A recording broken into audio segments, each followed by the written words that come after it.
Yeah.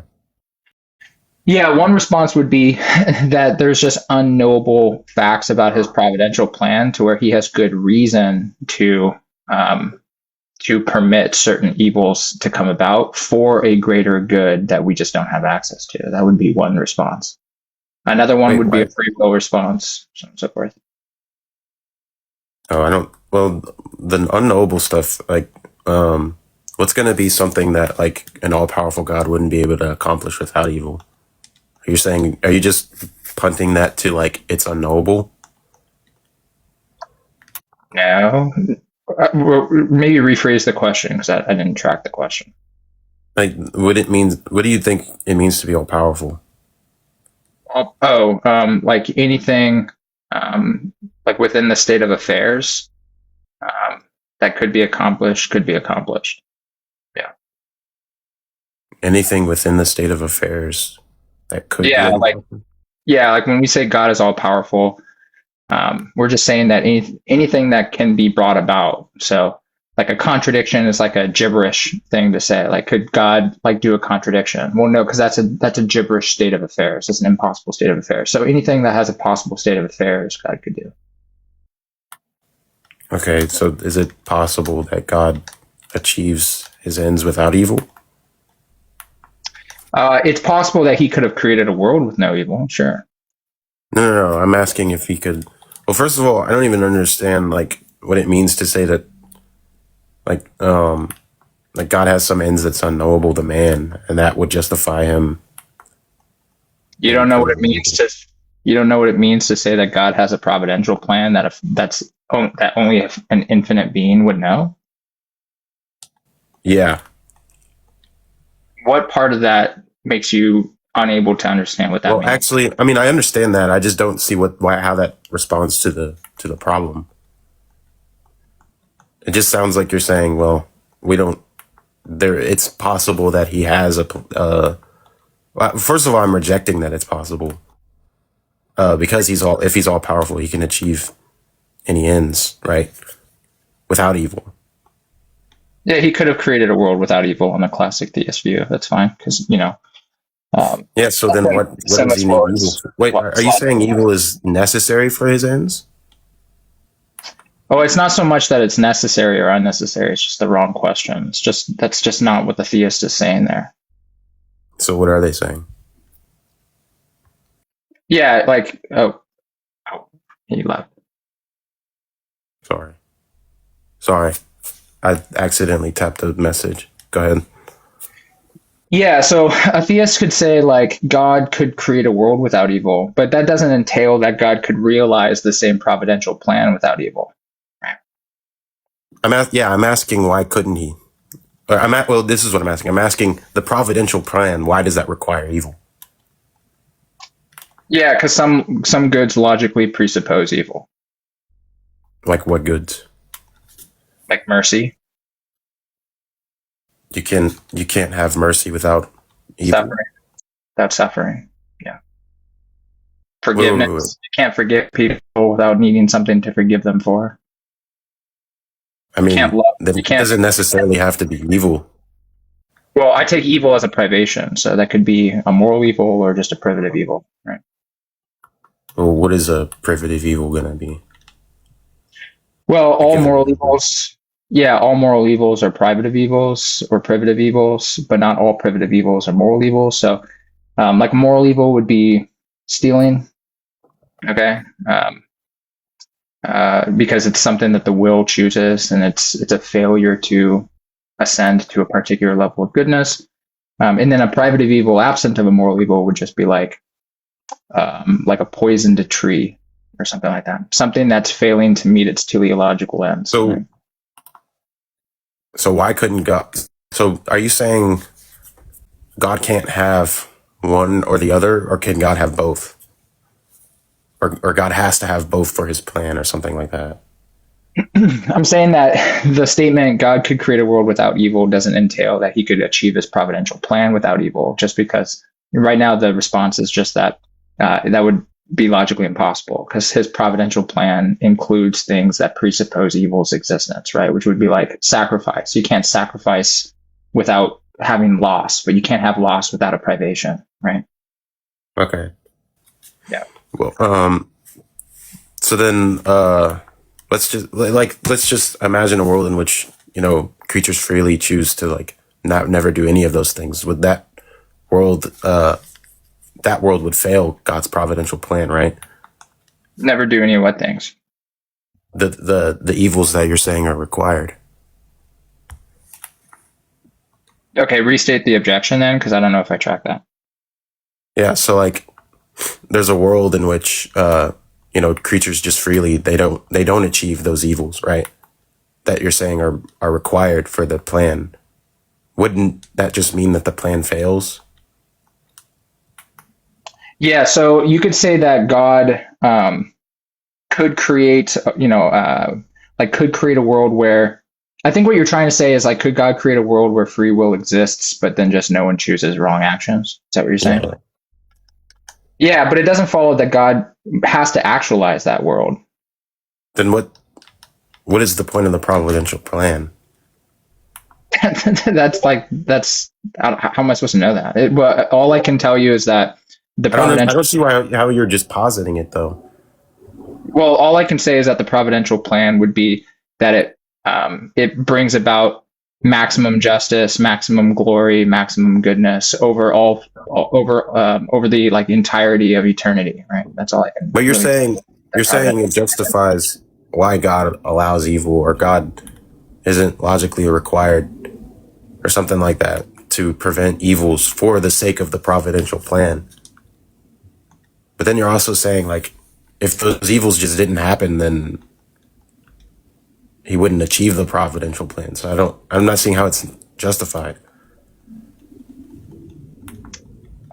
Yeah. I mean, I haven't been. I mean, maybe you have some motivating reasons, but I haven't really heard any motivating reasons to assume that um, God can guarantee free choices without determining them in this particular type of world, right?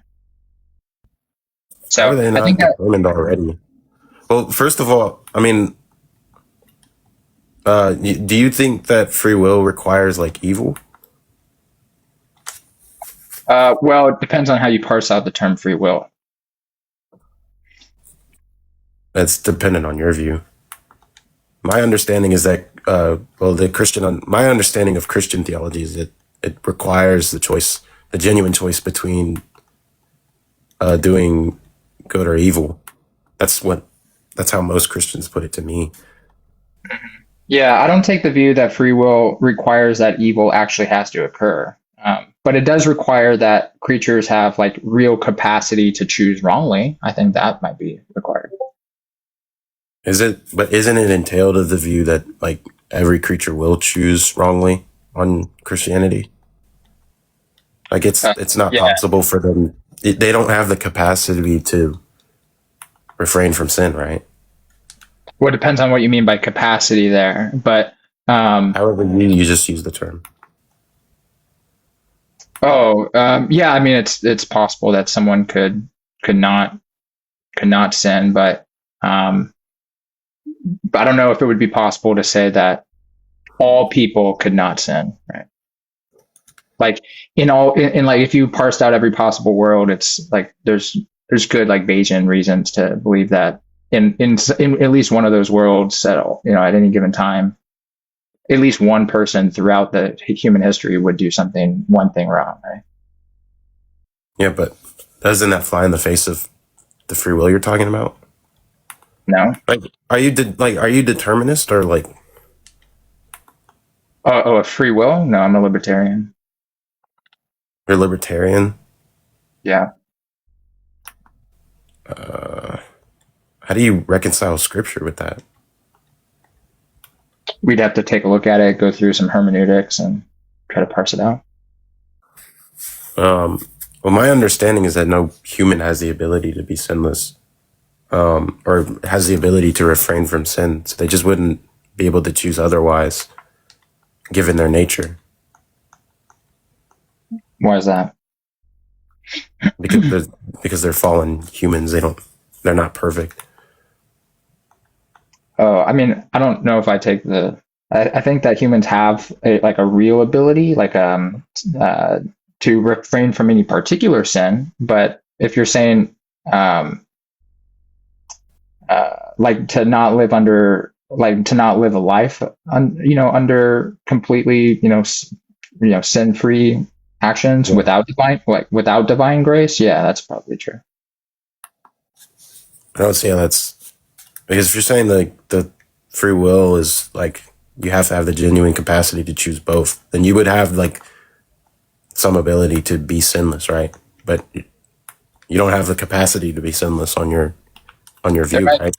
there might be an equivocation on capacity there. I'm just saying that in any given choice, you have the capacity to not do a particular action, right? In any given choice, you have the capacity.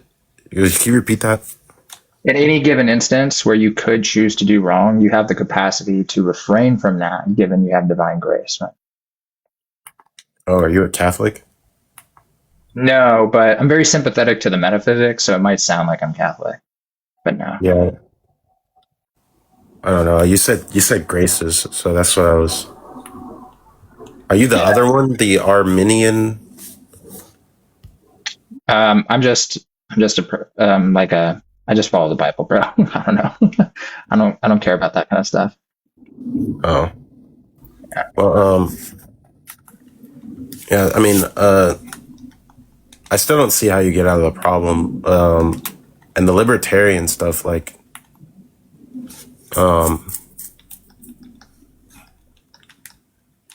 the libertarian free will stuff. Like, what do you have? Like, how do you cash that out? I'm still confused about that What part? because you're saying you have the genuine ability to do otherwise. Well, first of all, do you think everyone who's like been alive has sinned? Everyone who's alive? No, Oh, just moral agents. yeah. So you think every moral agent has sinned? I mean, unless you just became a moral agent and you just haven't done that yet or something. Yeah. Okay. Do you think that every moral agent will eventually sin? Like we have good reason to believe that. Yeah, it's possible that they like die before they did. Like just think about like a kid, right? Right before they become like right before they're able to sin, they die, right? Yeah. Yeah. Right before they sin, they die. That's yeah. But then you're not saying that that person has libertarian free will, right? Sure they do. In principle, yeah. Wait, how do they have libertarian free will before they become? Yeah, I mean, I guess what's the contradiction? I'm just confused as to how they have libertarian free will. If you're saying that, well, I guess you are you saying that in order to have libertarian free will, you have to be a moral agent? No. Okay. So what are you saying? Well, you asked me if everyone alive has sinned. I said no. I just said only moral agents can sin because to sin requires a willful Okay, well, deviation. only moral agents that can sin. Yeah. Yeah. So, like a child isn't a moral agent, so they can't sin. Yeah. Okay, that makes sense. Children are not moral agents, so they can't sin. Yeah, they can't willfully deviate from their teleological ends. They have to they have to grow in their maturation in order to do that. But in Okay. principle, in Wait, go ahead. What the fuck? Oh, he cut out.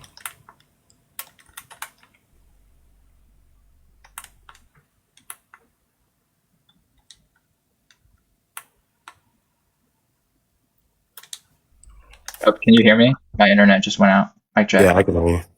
Okay. So in the same vein that like a fetus before sentience, it would be the case that they have the capacity to be sentient by virtue of their kind, the type of thing they are. Like a Mhm. child has the capacity to sin by virtue of their kind, the type of thing that they are. Yeah, same thing. Okay. So, so are you saying moral agents are more likely to sin, Well, I don't know what more likely means there. or Just more that, probable that they've sinned than it's more probable they choose to sin than not? yeah, I mean, we have good, like, very good reason to believe that everyone will sin at least one time. But it's possible that at any given time, um, like you could choose to do a good thing, right, as opposed to doing the wrong thing. But Okay, so what? Um, so you're saying there's nothing that explains. If you're a libertarian, that means there's nothing that explains why you choose to sin, right? there's nothing that explains why you choose to sin. Like Yeah. sin is an absent is an absence of something that should be there. So all a moral sin, or rather, all a sin is, because moral sin is redundant. All a sin is your failure to to meet like a particular standard. So it would be like a privation of the will, right? I don't. A privation of whose will? Your will. Are you saying no one wills to sin? Okay, so when we're talking about, like, a sin, it's going to be indexed to the will, and then the will is going to can either grab onto or pursue what you should pursue, or you willfully deviate from that, and you fail to meet a standard, and then the sin would be the privation between those two things. Does that make sense? I never understood the privation stuff. It just seems like, um, Like, do you have like a piece of paper or something? yeah. Piece of paper that you don't care about. You said what? A piece of paper that you don't care about, like that you don't mind kind of screwing up. Okay.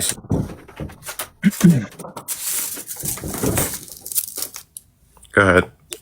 Okay, so privation is just the absence of being. So it's just a lack of something. So if you have a piece of paper that's whole and intact, you have an object fully realizing its proper ends. Okay, then if you go ahead and just punch a hole in the middle.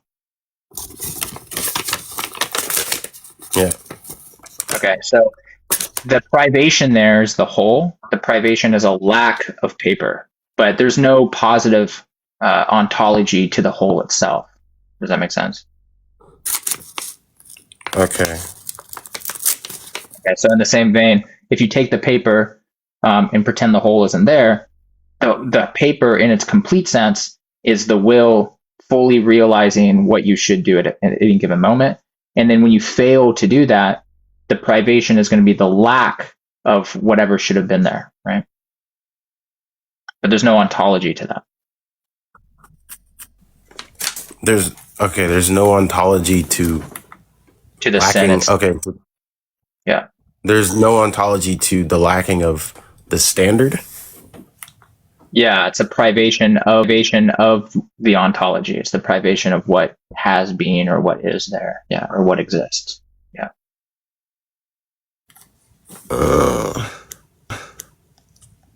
Okay.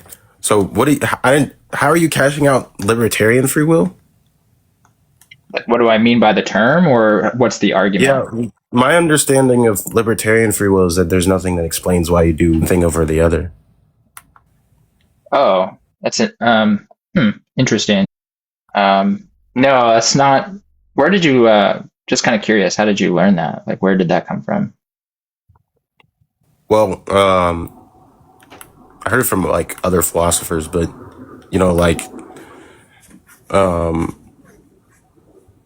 that's not like the definition of it. But my understanding of it is that given A or B, you could have every reason to do A, but you could just like choose B for no reason. There's no explanation for why you choose B. It's like Oh, that's what explains like the genuine choice between A or B. I kind well, I of just think maybe if we parse out the definition, I just take libertarian free will to be just the it's like a power of a rational agent to genuinely choose between possible alternatives. I guess in a way that the choice that's made isn't really isn't determined by the prior events or some sort of Yeah, causal law. exactly. Yeah. So everything could line up with you choosing A, but for no reason at all, you choose B. Yeah, you could be like, yeah, if like if you had two identical houses, right, and the houses were exactly the same, okay, the only difference is that one was priced at $1 million and the other one was priced at $500,000, and that was the only difference descriptively and in principle. And you chose the $1 million home. Like, you could do that, but you would just be irrational, right? Yeah. Yeah, Okay, but so you're saying, you'd just be failing to operate in like according to reason, right? But yeah, you are generally you could. saying each time you sin, you do that? Yeah, Okay, so you're saying sin is going to be some irrational choice? yeah. What makes it irrational? It fails to comport to your teleological ends. It's antithetical to your ends. So a human's end is to act in accordance with reason and pursue God, or pursue like what's eudaimonia, which ultimately is God. You do that through abstracting and achieving the good. So when you don't do that, it's by definition irrational. You could So use. So, uh, what do you say to like sins that you don't have the ability to choose? I don't know what that would be. What would be a sin that I don't have the ability to choose? Like lust. Oh, okay. So, um, like if you saw a woman and you were just like, wow, she's like super pretty, that wouldn't be a sin. But if you then objectify her, that would be an act of the will. So it would be something that you choose. I don't see how. I don't see how you choose to objectify someone. What do you mean? What do you mean by objectify? I guess. What do I mean by objectify? You essentially turn, in this case, you take a woman, um, and you kind of distort what a woman is to fit some sexual desire that you have, right? So you go from admiring the beauty of a creature of God to um, like distorting that and saying like and thinking of her in some like sexual manner, right?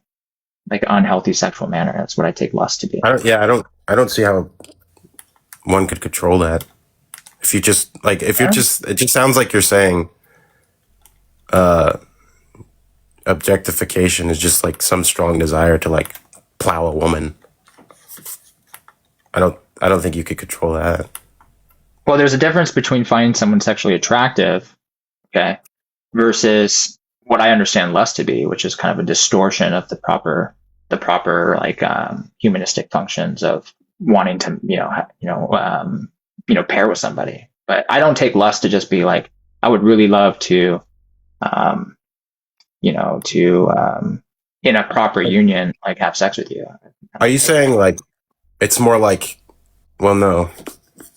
I guess I just understand lust completely different because I don't. My understanding of lust is just that. It's just you have a strong desire to only have sexual relations with this person. Yeah. Okay. So the only there would be problematic. So I'm just drawing a distinction between like involuntary passions, like, you might have a Yeah. sexual desire or something versus a voluntary consent of a disorder, right? So like you can dwell on a desire and then feed it. That would be a sin. But having that initial sexual desire, that simpliciter wouldn't be the sin. It would be your dwelling of that and then the distortion of it or feeding that desire. That would be I, the act of the will, right? what do you mean by feeding it? I don't even think you can you. I don't think you can choose your desires at all. Like any Well, desire you yeah, have. yeah, I don't think so either. Like take like if you have if we'll just stay on the same example. So um, you see a woman and you're attracted to that woman You find her sexually attractive. Okay, that is fine. Okay, it's then when you take that and you dwell on it, and then you encourage it in some way to where you approve of you approve of seeing her only as some like sexual object. That would be the sin, right? I still don't see how you're choosing that. Like you're saying dwelling on it. Like what does that mean? You just like Um, I mean, I don't know how I can reduce it any further. when you say like if dwell, you're it just sounds like you're just saying you're sort of thinking about it, and like it just becomes a stronger desire. well, it's not just thinking about it, but it's like an implicit approval of it. So instead of seeing the sexual desire and then like either resisting the desire or maybe redirecting it towards a healthy desire, where like you want to get to know her or Oh shit. court her or whatever, you approve of a disorder of that desire and then you pursue that instead. That would be the act of the will that would be sinful. And Um, that would be genuinely open. Like you could willfully do that. you're saying you can willfully. Um, I Yeah, don't know. when you have a sexual desire, you can like you can genuinely and openly choose how that sexual desire um, is ordered, right? So you could disorder that, or you could order it towards like a healthy means, which would be like wanting to get to know her and to respect her, and then pursue some sort of genuine like God fearing relationship with her. That would be an ordered way to take that passion and then subject it under reason, versus take that passion and have that passion overtake your reason in some sort of disordered way. But if it overtakes your reason, how is that your fault? I don't see how it's you. Because I don't see how it's your doing. that would be an act of the will to do that, because you would be approving that and then allowing that to overcome your But prudence. that's only because of the desire, right? Well, the desire can be there, and then you can choose what you do about that desire, right? Not if the desire is strong enough. Like think about um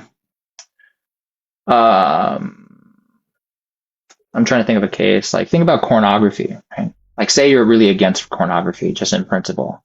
Okay. Mm-hmm. And then you get like a kick where you feel like you want to like pull out your phone. Okay, from there you have an act of the will. You've been hit with a desire, okay? An act of involuntary passion. Now you have a genuine open decision of how you think and how you will your being towards that desire, right? And so what you do from there would be where the sin lies. So if you continue to indulge in it in your mind, or you continue to approve it or feed it in some way, that would be your own will, your own doing. Um, And I don't know how to reduce it any I further than that. I mean I just don't like the desire, like getting charged with like. Well, I just don't think that's. I think it's all based off of how strong the desire is, and if the desire if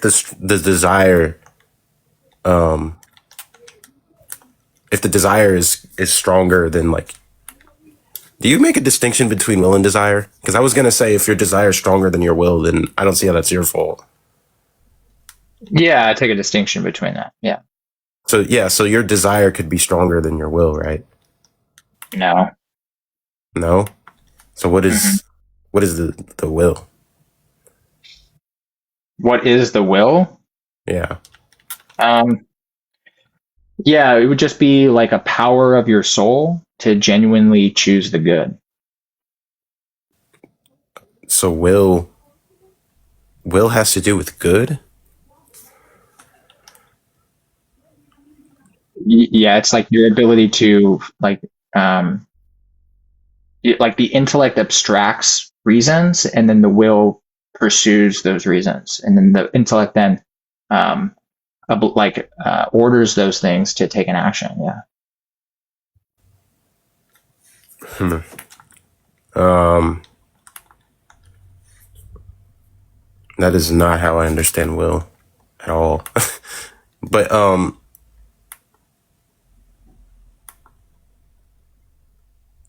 so and then could you explain again how the will couldn't overtake the desires? Oh, he's got a call.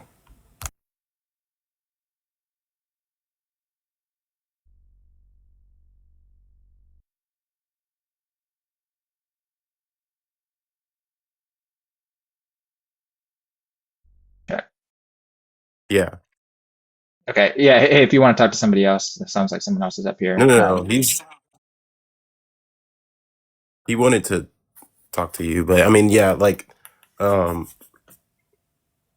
the it's the will and the desire distinction. So like are you saying the will uses the desire to come to reason or something like that? Yeah, the will is just a faculty, like a faculty by which like a moral agent or rational agent like freely chooses among perceived goods in accordance with, you know, well, I guess it would be in accordance with or against reason, right? So um, it's like it's the source of your free choice, if you want to think of it that way. So when you choose like to tell the truth, or when you choose to lie or resist some sort of temptation, or so on and so forth, that would be the will. And then a desire is just an inclination towards a perceived good that may that can arise like independently of that rational choice, like hunger, right? That would be a desire, right? Or sexual attraction, or like anger or passion, like that, right? Yeah, those are independent of choice. Yeah, yeah. Okay. Those would And just then the come from will, those would just come from your sensitive appetite, as Aquinas would say. yeah. Mhm. So do you think that uh like desire towards like uh do you think the desire towards like relationships is that gonna Can be you give me an like example? Can you tell would me that what you be mean? like a platonic relationship? Like you desire a platonic relationship with someone. Yeah, like a desire inclines you, and then the will decides, if you want to think of it that way. So like Okay. a desire is going to present maybe an option, and then the will abstracts that option and then chooses amongst the set of options, right? Okay, that makes more sense. Yeah. I don't know if Zach wanted to say. Well, real quick, let me use the bathroom. Okay, I'll be right back. Yeah, go ahead. I kind of stopped running the problem of evil.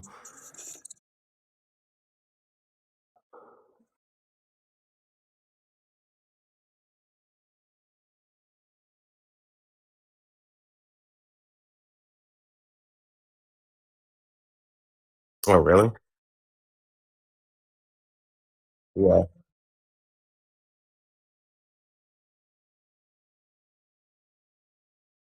Oh.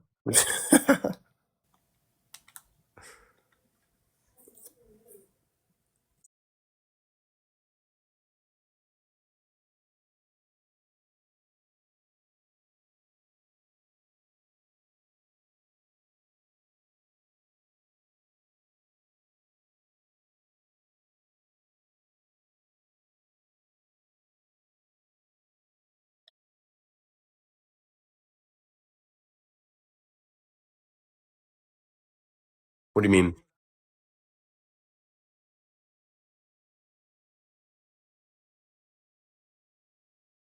Yeah, that actually makes sense. Okay, I'm Because back. he's saying, Sorry yeah, about that.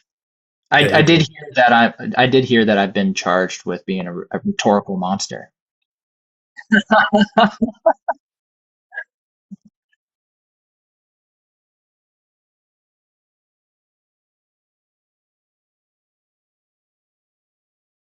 Well, well, rest assured, I actually hate being rhetorical. I get really frustrated with bad faith interlocutors. And I've been listening this is Trey, right? I've been listening Yeah, I'm to, sure. yeah, I've been listening to you for a while, and kind of concluded that there's just really no rhetoric here, and I don't really have to worry about that. So I have no problem with this conversation. Yeah, I mean, I try not to do the rhetoric shit when the interlocutor isn't doing it. So, I mean, it really depends on my attitude. That's fair. Yeah. I also heard that last thing, so I can just maybe we might just be thinking of it in two different ways. So I would agree that a desire can be stronger than your will in the sense that it can like exert a really powerful influence.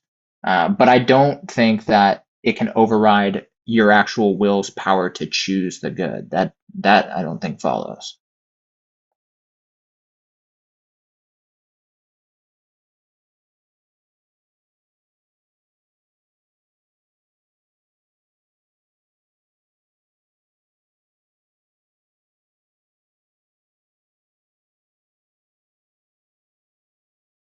Like a strong influence. Like would a lot of people go through that? No, I don't think so.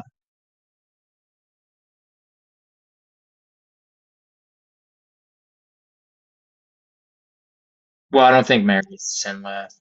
Sinless. Not a Catholic. Yeah, Catholics, man. What are you gonna do about them? Yeah, me too. Yeah. Well, I think desires can exert more motivational force than reason. I think that's possible. Like you can have like a really intense hunger or maybe like a really strong sexual temptation or something, and those can feel overwhelming in the sense that uh, they can be um, they can be really strong influences on the will. But I don't take that desires can override the will in the sense that even those strong desires don't force the will to comport to them because a desired because if a desire is a forced action, then then like responsibility would disappear, right?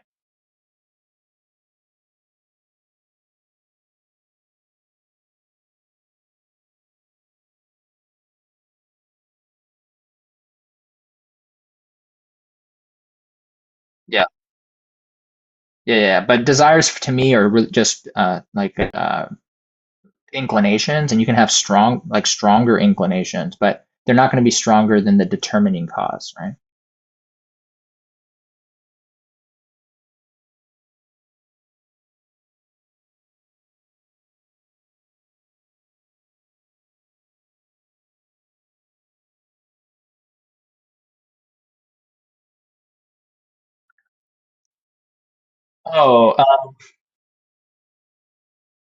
Oh, like there might be like take a case of someone who has a really bad habit, like someone who's addicted to pornography or something. That would just be so.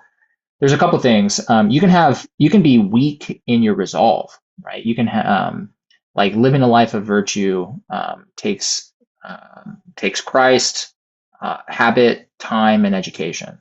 Okay, um, and so you can be weak in your resolve, or have a particular vice that um, is particularly like challenging for you, but it still wouldn't follow that it overrides your will. I don't think that that follows. I might need an argument for that, but yeah.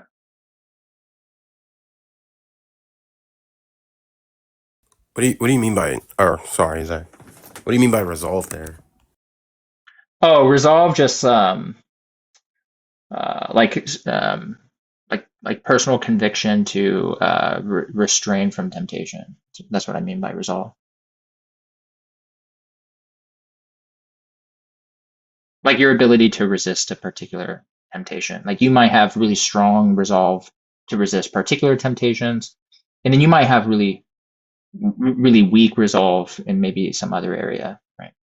So some people have really strong resolve against resisting, sexual temptation. Some people might have really weak resolve, but that can be developed over time through communion with Christ, through virtuous living, through time, habituation, and education. Right? Okay. Yeah. Um. So what? Do you think God is responsible for any sort of like? Um. Do you think God is responsible for the I guess the inclination towards the sin and how strong it is? No, no. I mean, and right here might know what I'm talking about, but I take a distinction between primary and secondary causation. So because we have souls with genuine powers, that we can genuinely be a secondary cause for actions, and those would be in reference to what you're talking about. And then God as a primary cause just sustains all things that have been and wills them towards his ultimate providential plan and wills them towards their ultimate goods. Okay. And then what do you think about heaven? Do you think that you have free will in heaven? Yeah, sure. But do you think you can sin in heaven? No. So what's the distinction there? Yeah, those types of things are difficult.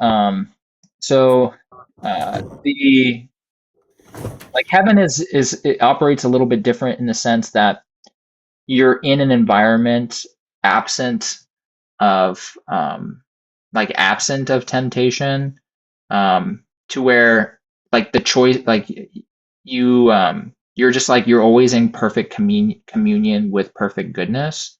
So you're just always like you've already made the choice that you want to be there, and so the choice is just like eternally repeated like over and over again. Does that make sense?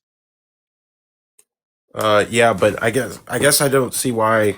If God hates sin, God hates all the things of sin are undesirable to God.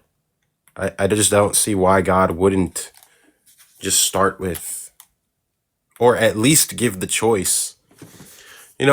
Like I can imagine God could just like, um, I guess the best example is like when babies die, they they go straight to heaven. I don't know if you believe that, but um, Yeah, I take that view. Yeah. if a baby dies, they go straight to heaven. Um, they, I guess, I don't know if you know the process in which um, they're sort of informed of what's going on. But if that's all true, then it's at least possible for God to have achieved it without the amounts of suffering that we see, right? And if all of that is undesirable to God, then why doesn't He take that route? Well, okay, so maybe okay, so that might be a teleological response. So um, I'll just back up and talk about heaven really quickly. So think of heaven as like a perfected state of being. Okay, so a perfected state is going to presuppose like a completed teleological process. Okay, where um, like where your earthly life has already is like a developmental life, and so if you take that concept, um, that's not what Earth is. Earth for like created beings on Earth. The classical theist just wants to say that that the created order involves like growth and causation and the part like the like participation in the good and like a genuine process through that teleological end, to grow in your communion with God. So the only way to do that would be to to have some sort of process like similar to how we see it. Yeah, but the process isn't necessary, is it? Why wouldn't it be? Well, infants, Hmm. So they don't go through the process, do they? sure, yeah, they're going through a teleological complete like a developmental process, like biologically, intellectually, they're going through that process necessarily by virtue of their kind, right? It just might be highly unrealized, but they're still going through it. But in But order when for are you they? to, When in, are they going through it in heaven? no, like in order for you to have a heaven with a completed state, there needs to be a developmental state or a completed state to exist, right? And Like that requires. how do you have like a completed video game if you never if you don't have any part of the video game existing? Like, that doesn't make any sense to me. Mm, no, like when you're saying that it's a completed state, Mhm. but when an infant dies, they go straight to heaven. So are they completed then? Yeah, yeah, they're in a completed state.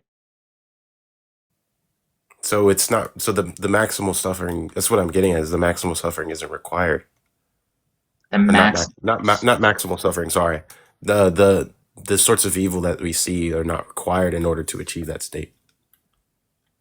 Well, okay, so the the evils would just be part of like the law-like structure that's required for those for the developmental state to exist, which also includes a completed state to make a development, or rather, for a completed state to be intelligible, right? It's part of like the teleological orders of all things that have being, right? Is that they're necessarily there is learning and growth and moral formation and things like that. Now, you might not realize all those things, but those things are still operating in the background for a completed state to be intelligible, right? If they're operating in the background, what does that mean for the infant that doesn't experience them? Yeah, but they're still going through the teleological developmental process by virtue of their existence, right? So, Yeah, um, but they don't have to experience the evils, right? to get to heaven, no. No, no, no, no. To reach the perfect theological state, they don't have to experience the evils, right? Well, the perfect teleological state is union with God, right? So, an innocent baby, on my view, goes to heaven because they haven't done anything to willfully deviate from their natures. They have no they have no moral agency to reject God. So, by virtue of that, they're going to go to heaven. And then they'll be excuse me, they'll be in perfect union with God, which is the beatitudes, which is ultimately your completed teleological end. But for there to be a completion of a teleological end, there needs to be a development towards that end. Otherwise, it's unintelligible. I don't know what it means for something to be complete that doesn't have a process. No, but it sounds like you're saying even though they don't experience, you know, the sorts of evils that we see, Hmm. even though they don't experience evil, they still complete the theological state or whatever you're saying, right? Yeah, yeah, yeah, yeah. So They're with God, it's not sure. required. Well, it's required. Yeah, it's required if you're a moral agent, right? Like for there to be a rational animal, it's going to be required. Now, you might not fully realize all those particular goods, but for the law-like structure to exist, for a rational animal to be intelligible, it would be required. Okay. So if everyone died as a baby, they and everybody. If every single person died as a baby, yeah, like I think everyone would just be in heaven. Yeah, so why doesn't God just kill everyone as a baby? Yeah, well, God doesn't. Yeah, I mean, there might be some issues with the verbiage there, but it's fine. I think I know what you're asking. But um, the purpose of humans isn't to like get to heaven, right? That's not like the purpose. I thought Um, that was the perfect that's theological state, which is what well, everybody. perfect theological state is union with God. The byproduct of that is you're in Yeah. heaven. So like there might be a byproduct to be in heaven, right? But how you get to that teleological state needs to not be immoral on our view. So we can't just kill babies for them to get there. And No, then, no, I'm saying why doesn't God just kill the babies? well, Just yeah, create. yeah, Yeah. God, yeah, because we probably under most conditions it would probably violate his nature, right? Like unless he was wiping out injustice, it might be permissible. But if it's not, It's still permissible because you get union with God without um yeah, but that would probably violate his nature but how? to just intentionally kill babies for no reason, like for no like logical, like The for no, logical reason is he gets, well, first of all, he guarantees they go to heaven, right? but that's not his goal though. What is his goal? I thought that was his goal. to get everybody to heaven. I mean, he Well, wants that. his goal is everyone be in union with God, right? Well, he might want that antecedently. Depends on what you mean by goal, because I didn't take that like goal kind of maybe implies some potential. I don't take that. I don't think that God has potential, but You don't um, think God has like any aims, or there's something that he's aiming for? it depends on what you mean by the term, because it could mean that like he has the potential for something, but I don't take that God has potential at all. I think he's just pure act. So he's just constantly willing what's accordance with his nature and full actuality, right? So depends on how you mean the terms. Yeah. He might antecedently desire for you to do something, kind of like a judge antecedently wants you to like not break the law. And then he has a consequential will in the sense where he like punishes the evil for not following the law, right? Um, I I'm not sure what that answers. Like he's like it's not clear if he what it means for God to will for something if there's no aims involved. Because you're saying that the will or is will different for God? Like you said, will is like the faculty at which you use to choose. Yeah, Um, you also have a consequential antecedent will, right? Like that I makes don't know if sense to me. yeah, but it's the same with God. Like God has an antecedent will for you to like come to Christ, follow his law, pray, do the good, not do evil. He antecedently wills you to do those things and then consequentially punishes you when you don't, right? Hmm. Uh, but I'm asking, like, what does see the consequential and antecedent will stuff never made sense to me because of God's powers. Like, if it's logically possible, he could achieve all of his. But then you're saying he doesn't have any aims. I just don't understand any of that. Well, I guess Like, like because what like the will, you're saying the will in reference to me, my consequential and antecedent will are going to be, you know, what my, or at least one of them is going to be what my aims are, or it's going to include my aims. If you're saying God just doesn't have any aims, I don't see how he has either of those wills. well, it just depends on what you mean by the term, is what I'm saying. Which term, aim? Aim or goal, like he might aim. It just the term is just kind of dubious, but like if you he might aim. If you mean aim as in like ends, I think that's fine. Like he might have aims in like an analogical sense, but I don't think he has goals in the sense of striving to achieve something that he doesn't already have. I think That's that's kind of, yeah, that's why the will stuff is confusing because that's how um you're saying he doesn't have uh you know strive he's not striving towards anything. There's nothing that he's trying to achieve.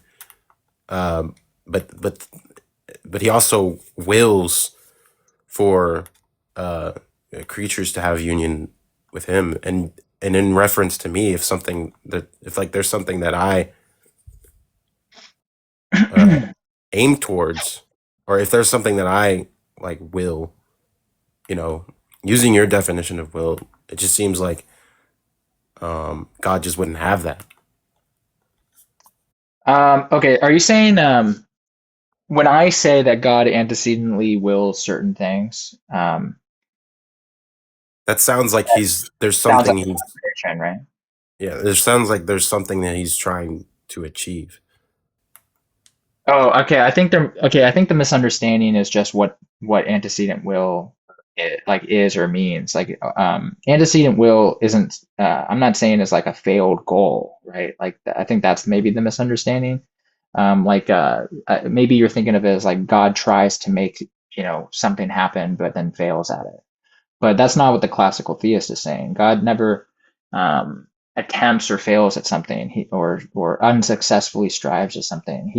The antecedent will is just a description of what is good considered in and of itself. and then the consequent will is just describing what God wills in the total order of providence, right? So um, they're not. Give It's me not an like. example. Mhm. Give me an example. Um, what maybe the same one that I already gave. The with the antecedent will, God wills, or God antecedently wills. I follow Jesus, right? Well, I'm talking about the judge example. Oh, well, the judge antecedently wills that I follow the law. Yeah, he think about like a perfectly good judge or just good judge, I should say. He might recognize like human freedom is really good. He might say that innocence is good. He might say that crime is bad. He might say that punishment is probably painful. So the antecedent will there would just be that I want no one to commit crimes. And so what that means there is that good is, or rather, what am I trying to say? Innocence is good in itself. Crime is bad in itself. So in that sense, he wills that no one commits crimes. And then um, and so that just gets translated to something that's considered in itself as a good, right? And then consequentially, maybe someone commits a crime. Then the judge goes, okay, he imposes a punishment, he permits a suffering, or he enacts some sort of consequence there. So that's going to correspond to his consequent will, Is which is is action not just so when he when God permits something, is he not aiming? Well, I guess, or when God enforces justice, is he not aiming to do so? Like he is aiming to enforce justice? well, I think, and that's kind of what I'm trying to maybe establish, which is just a kind of a shift of what I mean. So what I'm not saying is, I'm not saying that the judge is saying I want crime and then I don't want crime. I don't. That's not what I'm saying. What I'm saying is um, the judge is saying innocence is good in itself, but justice requires punishment for crimes occurring. That's what I'm saying. Um, can you repeat that? I still don't understand how it's not an aim, Well, it's or at an least in the it's an sense of God. well there. Yeah, that's what I'm saying. There might be just an equivocation on aim there, which is that he's not striving to do something. It's just an actuality of something. So But you said he's punishing, right? yeah, he's just think of this judge just saying innocence is good in itself, but justice requires punishment for crimes that have Yeah, occurred. but the judge, in order to achieve justice, that must be an aim of his, right? Maybe I'm just misunderstanding. I don't know. Yeah, I think you're just using aim in a different way that I'm using. Like Zach, do you see what's?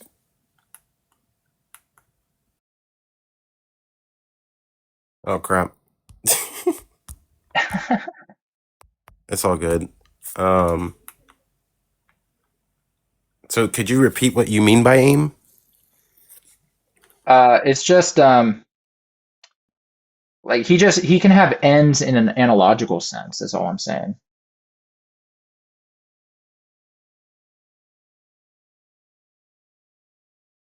Yeah, it sounded like he was saying God doesn't. There's nothing that God strives towards. I'm just failing to understand that.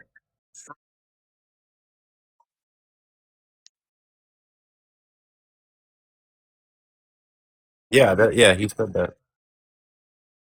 Hmm. Yeah, yeah, yeah.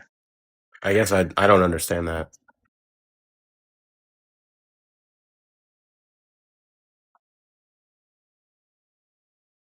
No, I'm not familiar. I actually might have heard it, but what is it?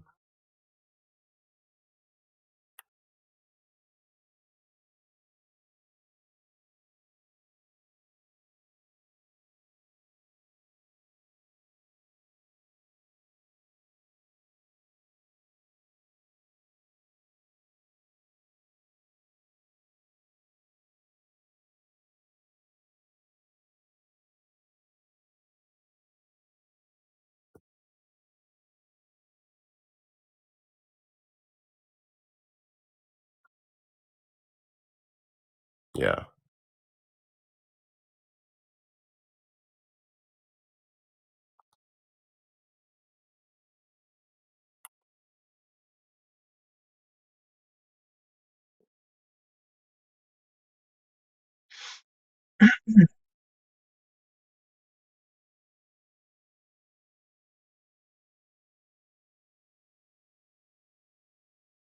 Yeah. Yeah, that makes I guess that's what the hang up is that he just didn't achieve it. Do you see what he's saying, Link? No, I don't know if I tracked that fully. Are you saying are you saying that if God has aims even analogically, then whatever God wants should happen. But if evil happens, then either God doesn't want it, um, or he has no real aims. Is that what you're saying?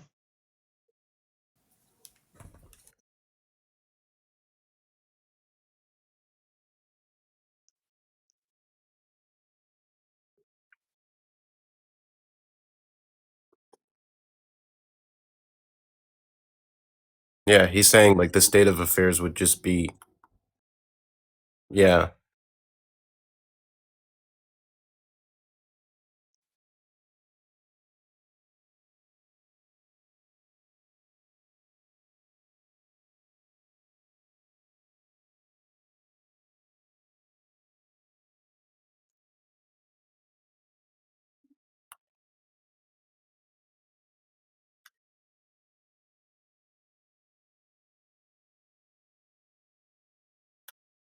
Okay. Are you okay?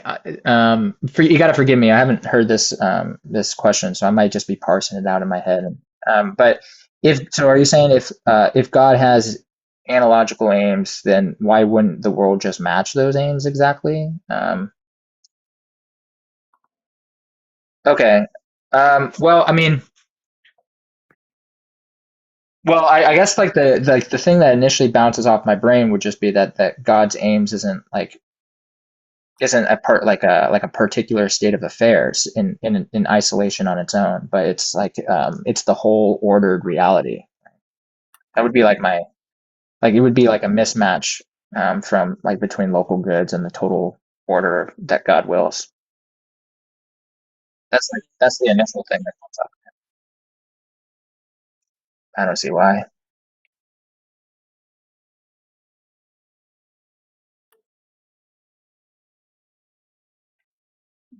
There's a limit to the scope of God's design.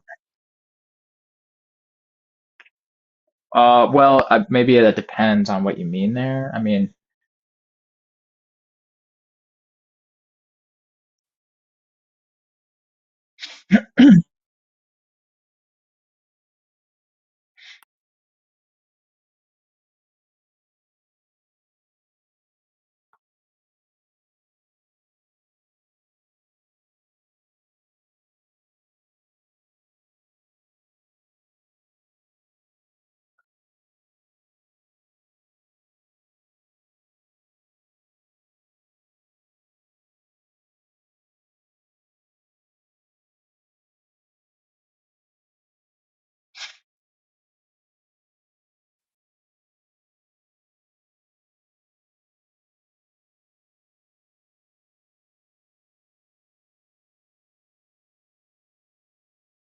well, that seems to just kind of presuppose the local state of affairs versus like his like willing of all of reality.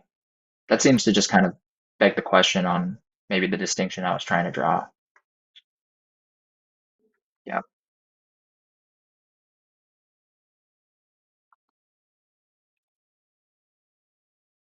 Oh, I just said that God's aim isn't for a particular state of affairs in isolation, but it's for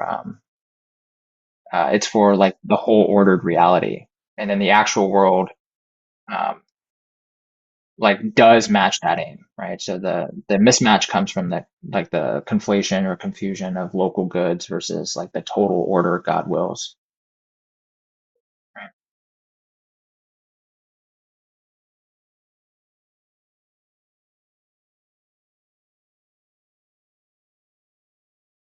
By the way, I I hate to cut this off. I have like 2 minutes before I have to go into a sales meeting. So why don't we do this? Why don't I just give you guys the last word? Give me something like give me a challenge for me to noodle on, and I'll come back and we can just pick up the discussion.